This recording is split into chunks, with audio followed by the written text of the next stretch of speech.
Welcome to this Blackpool Music School video all about the ukulele. In this video I am using my GCEA tuned ukulele, but any size ukulele is fine. But in this video, to get the most from this one, you will need a GCEA tuned ones. These techniques will work on other tuned ukuleles, it's just that the name of the chords I'm saying will change. So with that being said, let's crack on.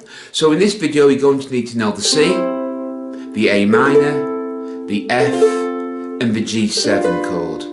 So the C is the 3rd fret of the string nearest the floor on its own. I am moving my hands out of the way like this so you can see, but in reality you'd be playing like that. C, that's a C chord, the 3rd fret of the string nearest the floor, strum through all of them. The A minor is the 2nd fret of the G string, the string nearest your chin. To make that into a F chord, a foxtrot chord, we add the 1st finger to the 1st fret of the E string. And to make that a G7, we keep this finger where it is and pivot round.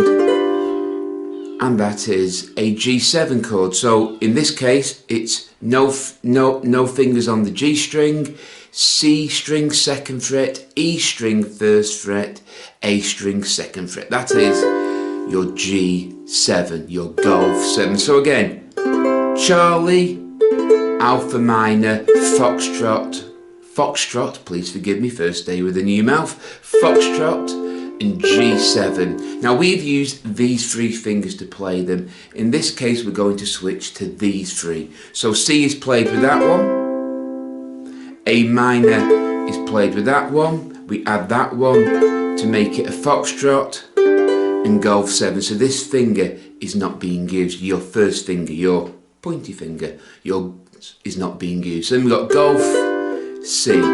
So for now we're just going to strum through just downstrokes and then I'll show you how this all works. So on the C, you do 4 strums.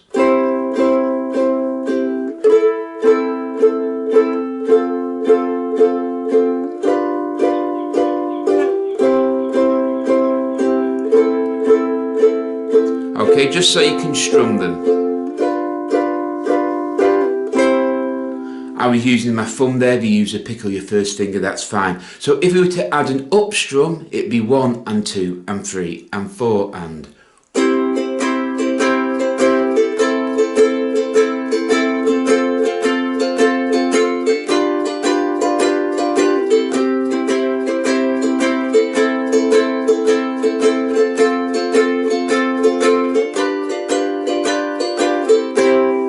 Okay, so that is a C progression, C, A minor, F, G7, or Charlie, Alpha minor, Foxtrot again, first day with a new mouth, and Golf 7. Now you may ask, yes you can play that, that's fine, but if you wanted to play in C sharp you could put a capo or a capo, please don't ask me which one is correct, at the 1st fret and just use them 3 fingers, but you want to develop as a player. So this finger, your 1st finger, is going to be a bar here. Now in fairness, some people bar with the little finger like that, mine protrudes over the top like that. See, some people do it that way, I don't know if you can see, and some people like me do it that way. Some rotate the finger that way, some rotate the finger that way, some have it at an angle, some have it at that angle. It's really what works for you. All our hands are different sizes and have different finger strengths and stuff like that, so it's what works for you. So if you put the bar on, all the notes should ring clear like that. Now, this is where this works. So if you were to put the 1st finger there and obey the rules again, how many gaps you were when you were playing that one, you got a C sharp now, A sharp minor, an F sharp, and a Golf sharp 7. Because everything's been moved up half a step. So now you can play a chord progression in C sharp.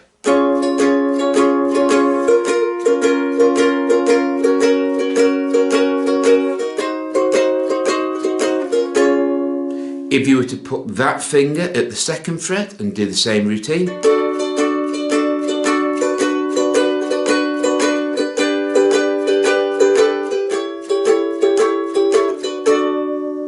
you now played that in D. If you were to go to the 4th fret and do that, this would be D sharp.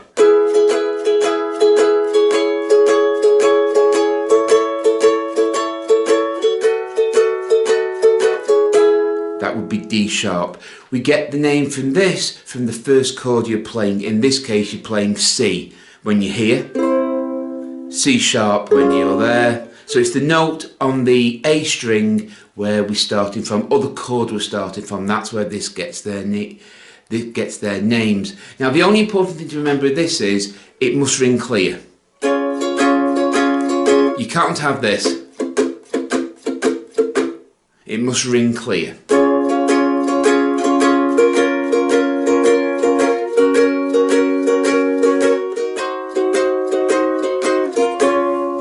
Now you may be asking, why do we do this? Well, some songs modulate, that means change key during the song. Now you can't stop and put a capo on, you've got to keep playing. So if you were playing a song in the key of C and then it moved up to C sharp, you can play it like this: C,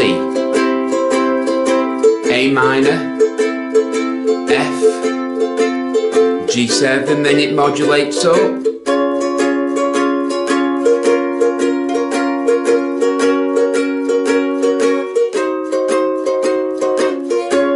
So I played in C and C sharp there. So that's where you can use it. Some songs modulate. Remember, modulate means change key or move up in key or down a key, or basically change key. It's very popular in some songs from the 50s and 60s onward, because if a song's just the same 3 chords all the time, it can get a bit repetitive. To eliminate that, if you change key, it's fresh to the listener's ears, and that's why we modulate. But this is an easy way to get started. So again, you need a bar. Some people have the finger all over the top like that. Some hold it to the edge at the fretboard width. Some people rotate it that way, some that way, some that way, some that way. All of them is fine as long as it works for you, because we all have different shaped hands, and that is a way of playing a basic lesson, shall we say, of playing up the neck on a ukulele. So I hope you found this video useful. If you have, please give us a thumbs up and subscribe to Blackpool Music School for more videos. The more thumbs up we get and the more subscribers we get, the more videos we will post. So until next time, take care, keep practicing, keep playing, and as always, goodbye.